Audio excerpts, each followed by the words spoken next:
নমস্কার বন্ধুরা, অবসান ঘটতে চলেছে আরো এক মহাযুগের। তো এই নিয়ে তো কথা বলবোই, তার আগে বলে রাখি যে যদি আমাদের ভিডিও ভালো লেগে থাকে তো ইউটিউবে প্লিজ সাবস্ক্রাইব করুন আর ফেসবুকে ফলো করুন, আর হ্যাঁ, লাইক অ্যান্ড শেয়ার করতেও ভুলবেন না।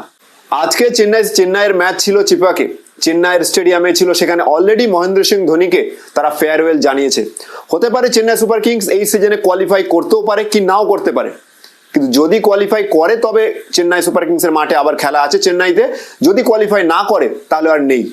সুতরাং আজকে এই কারণেই চেন্নাই সুপার কিংসের the greatest player, the legend GOAT, যেটা বলবো সেটাতেই অনেক কম মনে হবে, মহেন্দ্র সিং ধোনিকে আজকে ফেয়ারওয়েল জানানো হয়েছে, সম্মান জানানো হয়েছে চেন্নাইয়ের স্টেডিয়ামে।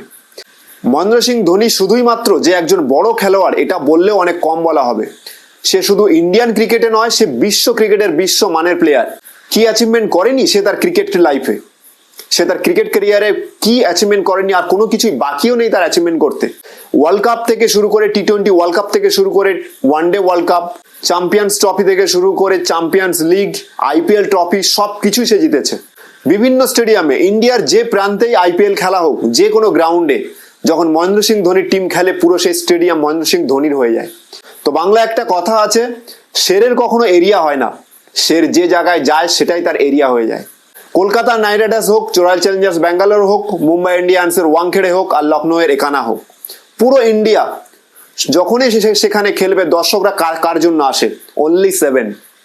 এই ফ্যান বেস কামানো শুধু পিয়ার করেই নয়, দুটো চারটে ম্যাচ জিতেই নয়, এই ফ্যান বেস কামানো তার হার্ডওয়ার্কের জন্য, তার অ্যাচিভমেন্টসের জন্য।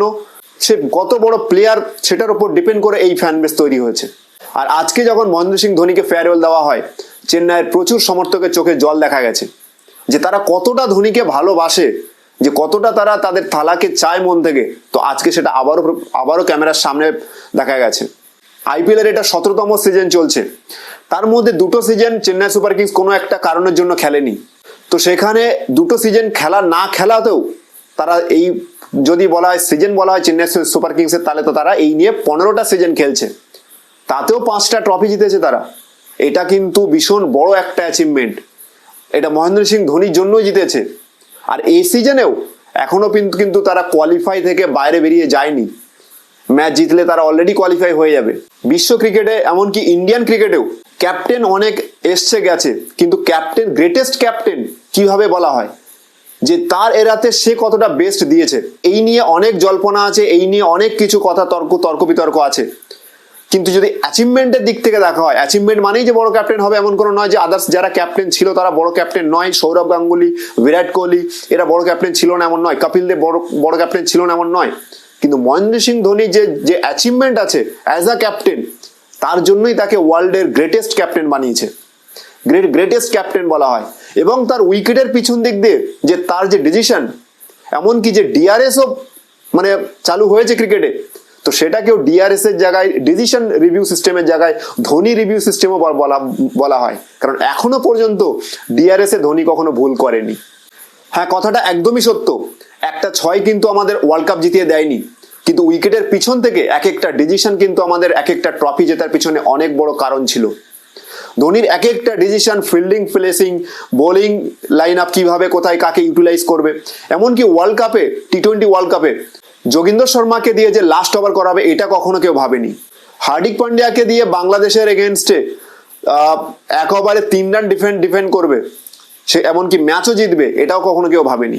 তো প্রত্যেকটা ডিসিশন ক্রিকেটে ইম্পর্টেন্ট, আর সে সেই ডিসিশনটা খুব টাফলি নিয়েছে।